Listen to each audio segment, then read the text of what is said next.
Welcome to my channel, I guess what I was supposed to say. I'm going to talk about the sovereign citizen movement from my perspective. I do have experience with some of these people,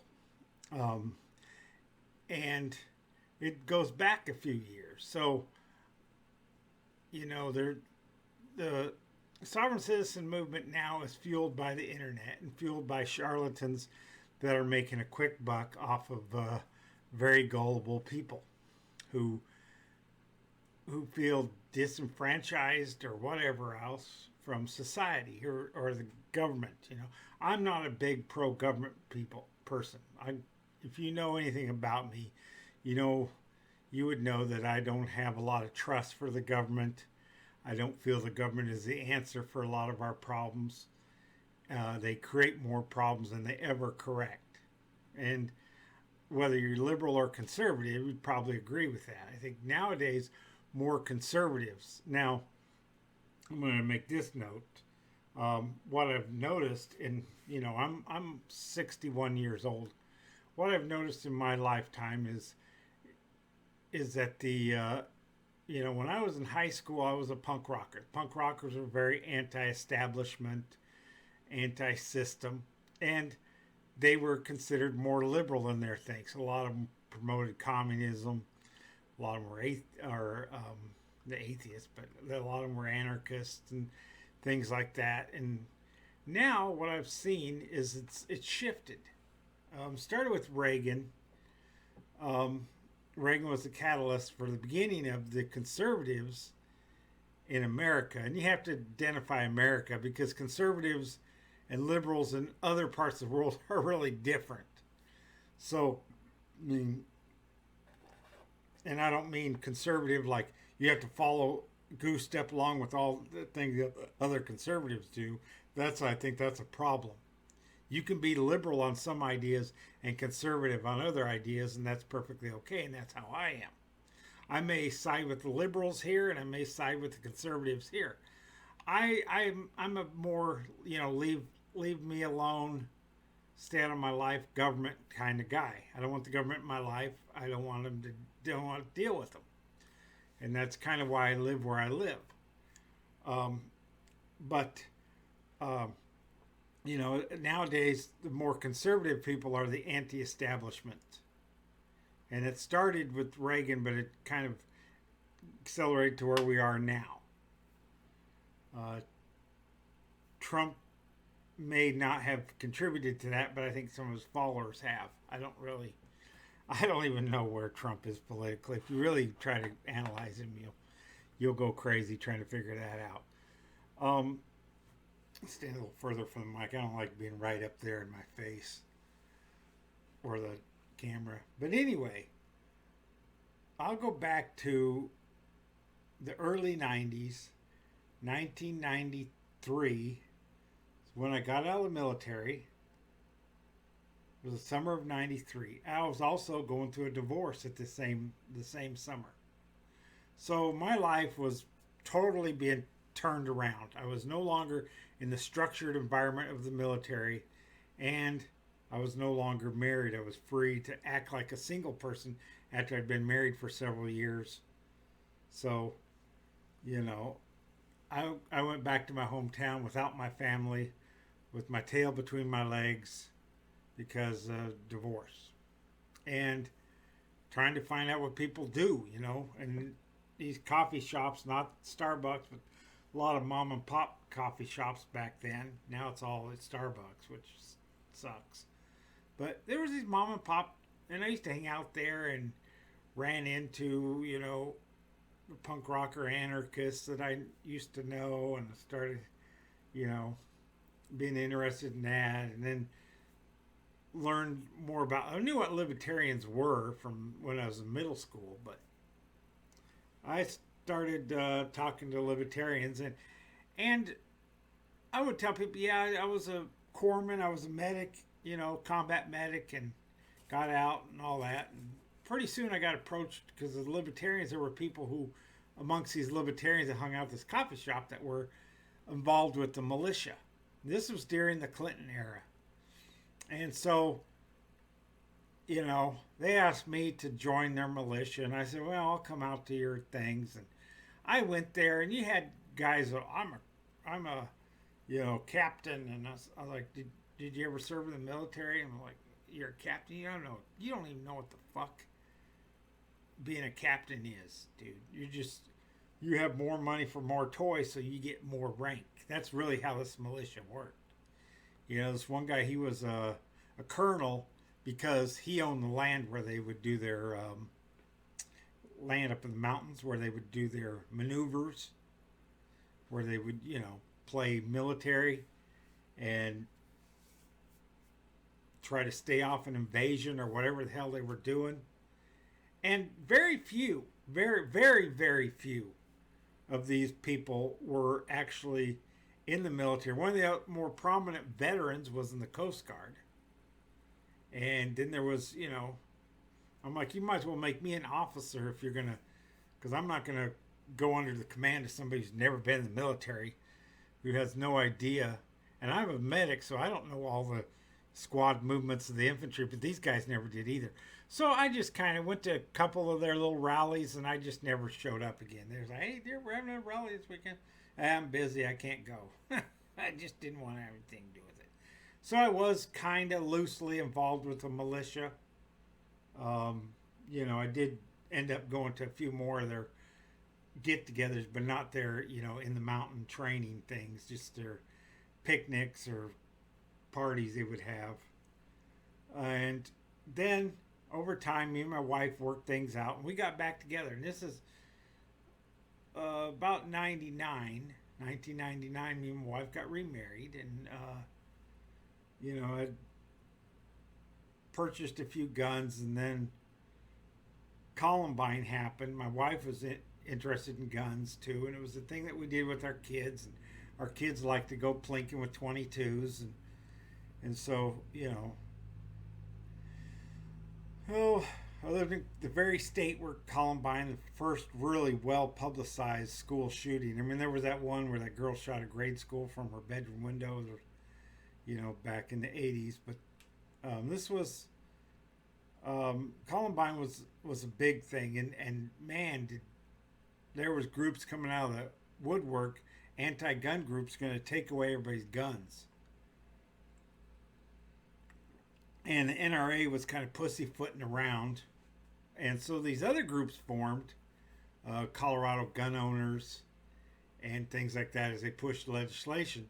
And then a group that started up, I was listening to on the radio when they were started, and it was called the Tyranny Response Team. And they were going to counter-protest the Million Moms. And so I got involved with that group. Now that group grew like crazy because, there was a big group growing anti-gun, so there was a big pro-gun movement growing too. But, you had your NRA guys that compromised. You had these other groups that were kind of radicalized. Colorado Gun Owners and Tyranny Response Team. And there was a Jewish group called Jews for something. Gun Owners.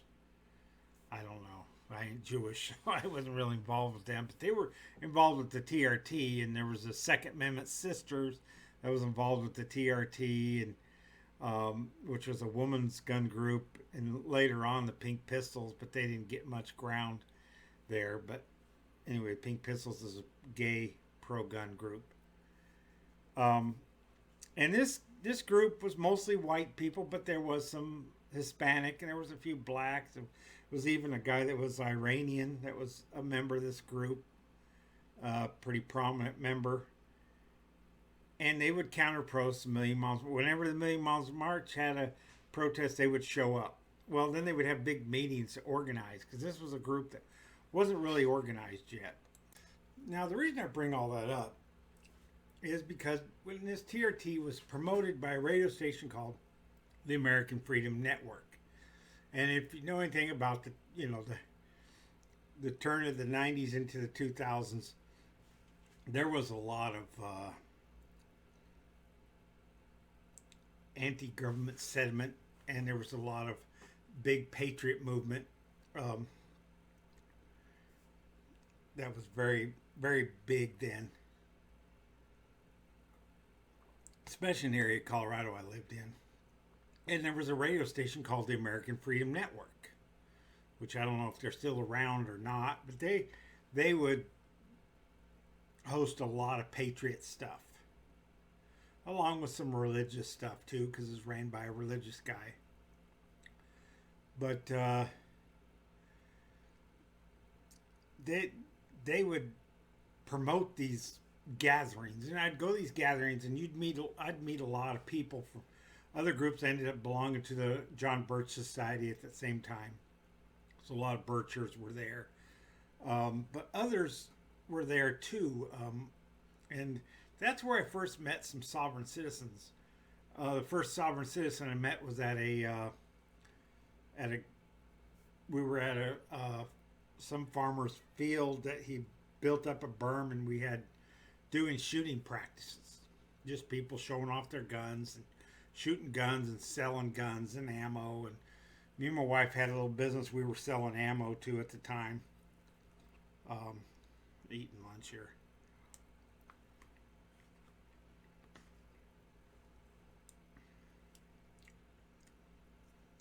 Hold on. It was a bad idea to try to eat while I'm trying to talk. So I just shut the camera off and then eat and then talk. Because it takes time. I have to wait till I swallow the food till I can talk again. You know, I ain't like one of these idiots, these mukbang idiots anyway. So, I had met this one guy. His name was Self. I don't know if that was his real name, because I have met people whose last name was Self before. I don't know if his real name was Self, but he called himself Self. And he was a sovereign citizen. He had an ID. It didn't have his picture on it, but had a thumbprint. And they were talking about, oh, you can get IDs without your picture on them. I was like, well, you can't get on a plane. You know, the airports were shutting down because of Columbine, and then, 9/11 happened shortly after.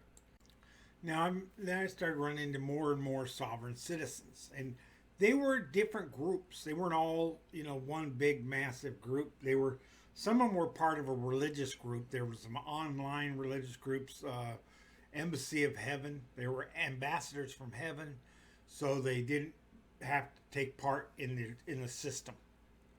So they didn't have driver's license. They didn't have anything like that. They went to the Embassy of Heaven to get their license plates and their driver's license and their passport, because they weren't an American citizen. They were citizens of heaven. And there was others, like some of them were atheists. Some of them were very religious. Some of them were atheists. They weren't all white.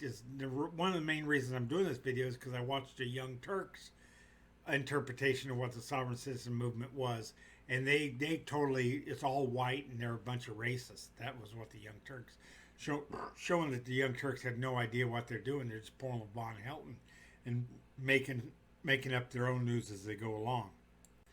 But the sovereign citizen is made up of whites, Mexicans, black people, any nationality, and social class. Some religious, some atheist, and who knows what else. And nowadays, more of them they're liberal and conservative.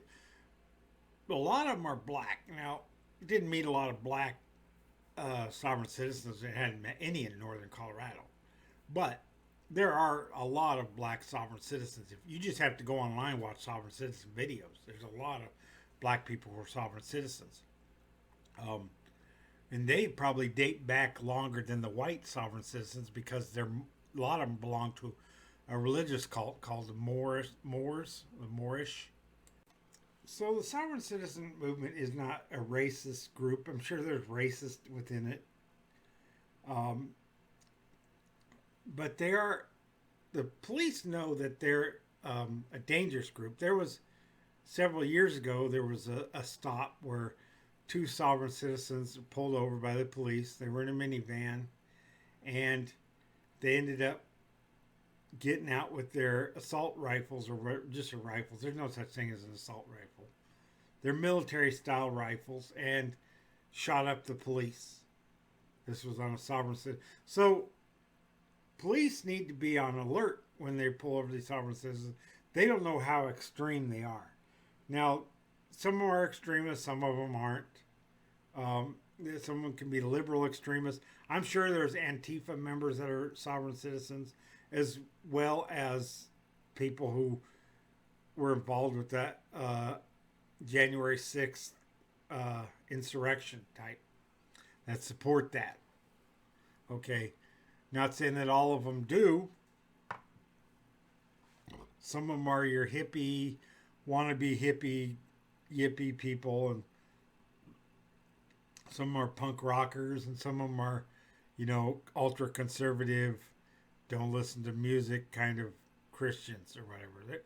They vary, and now there's a big group that growing within the sovereign citizen movement because people are being made aware of it, and some of them are like, "This is attractive to me" because they have their license suspended, or there are people who lost their license due to a DUI, or they too many points, or they owed back child support, or they owe back taxes, or unpaid fines, and they lose their license, and so they trying to find a loophole, and they fall for this sovereign citizen movement as a loophole. Not that they feel the government's overreaching kind of group, but they're there, and they fall for this, and they're people profiting, as I said before, profiting from this sovereign citizen movement. Selling kits. Two. I saw what $29.99. You can get this kit, and it has all the paperwork. It has papers you hand to the police. All the police want you to hand to them is your driver's license and your registration and proof of insurance. That's it. They might even ask for registrations. Well, they might if you have fake plates, because how are they going to know it's your vehicle? Usually if you have plates on your vehicle, they won't ask for registration because they can just run your plates through the computer and it'll describe the car exactly, and so they don't always ask for that. But if you're a sovereign citizen, you're probably going to get asked for that. You're supposed to keep your registration in your car, your proof of insurance, and your driver's license. Now, if you don't have proof of insurance, I've got busted for that. I had insurance, but I was borrowing my mom's car and I didn't know where it was in the car. I ended up finding it later after I already got a ticket. I went down to the police station and showed them I got pulled over for no insurance because I couldn't find it, and and they just withdrew my ticket. I didn't have to go to court or anything because it was all done, rubber stamped or whatever. But you need to show proof of insurance, and there's a reason. I don't have to explain that to most of you because you. The sad thing about people without insurance, usually the people who drive without insurance are the worst drivers on the road. And I've gotten T-boned by a woman one time that was that didn't have a driver's license, or she didn't have insurance, and I didn't have uninsured motor coverage, and so I ended up losing. I had a car towed home. It was all banged up. Ended up driving it for a little while. Got it fixed by a neighbor so I could drive it. Had clear plastic taped on one side of the car. You could only get in from the driver's side. That was what I ended up with because I got hit by an uninsured motorist. So I don't have any sympathy for uninsured motorists. And, I do believe in everybody should have insurance. There were people considered putting a tax on gasoline, like 3 cent tax, and that 3 cents would pay for everybody's insurance. And as long as you had a valid driver's license, your car was covered under insurance. I don't know if that's a good thing or not either. My wife works for an insurance company, as I said before. She's an adjuster, a medical adjuster, so she does medical claims and accidents. It's a real shame when someone doesn't have insurance, how much it costs everybody else. They think they're just the system's against them, but it's actually, you hurt the public. There was a guy who got pulled over for being a sovereign citizen at a bank up in Oregon, Washington, or something, and he did the whole sovereign citizen with the police, and They ended up driving home later, and the cops pulled him over and took him to jail. And I don't know whatever happened to that. But 3 months after that incident, he was driving down the road and he swerved into the other lane going around a corner and went head on and killed a family and himself. He didn't have any insurance on his car. So yes, the cops need to require people to have insurance. So if you can't afford insurance, then get a bus ticket. That's all I can tell you. And I know where I live, you can't live without having a car out here. I live for the nearest store. You know, there's a couple little mom and pop, like little convenience store things that are out in the country here. But for like nearest store would be Dollar General, is 14 miles away, and nearest gas station is right in that same town, 14 miles away. You know, nearest grocery store, you're talking 20 something miles away. There's nothing even walking distance from where I live. I have to have a car where I live, so, you know, I'm going to get insurance. That's a priority for me. Keep my driver's license up to date. That's a priority for me. Tags on my car, that's a priority for me. Because I have to the way I live. I'm homesteading way out in the boonies. And I homestead out here to be a little off grid in some ways. See, I'm living a life to try to keep the government away from me. Okay? I try to drive the speed limit. I should do better. But, you know, everybody else here doesn't drive the speed limit either. So, but, you know, drive the speed limit. You know, don't attract anything to yourself. Ever have any interaction. Since I've lived in Alabama, I've had one interaction with a cop. Since I lived in Georgia, I think I've only had maybe two interactions with police. I don't have interactions with police. So, but if you go with fake plates, you're going to have an interaction with the police because eventually a cop's going to get behind you. I'm driving down the road. I see cops behind me every once in a while. Especially if I'm going through town, a cop comes out and then next thing you know, he's behind me or he's beside me. I don't have anything to attract him to me. He's just going to see a white pickup truck. Oh, that's a white Ford F-150, the most popular vehicle on the road in the most popular color. I'm just an average car out there. You know, I'm not attracting having sovereign plates. I have Alabama plates. My car is all up to date. There's no reason for them to pull me over. They look at me once and then keep on going. There's another Yahoo in a white F-150. You know, he probably sees about a dozen white F-150s in a shift. You know, and even if I didn't have that, if I had, you know, a red Corvette, as long as I was doing what I was supposed to do, and that wouldn't mean much. Cop might look, oh, look, that's a nice red Corvette, you know.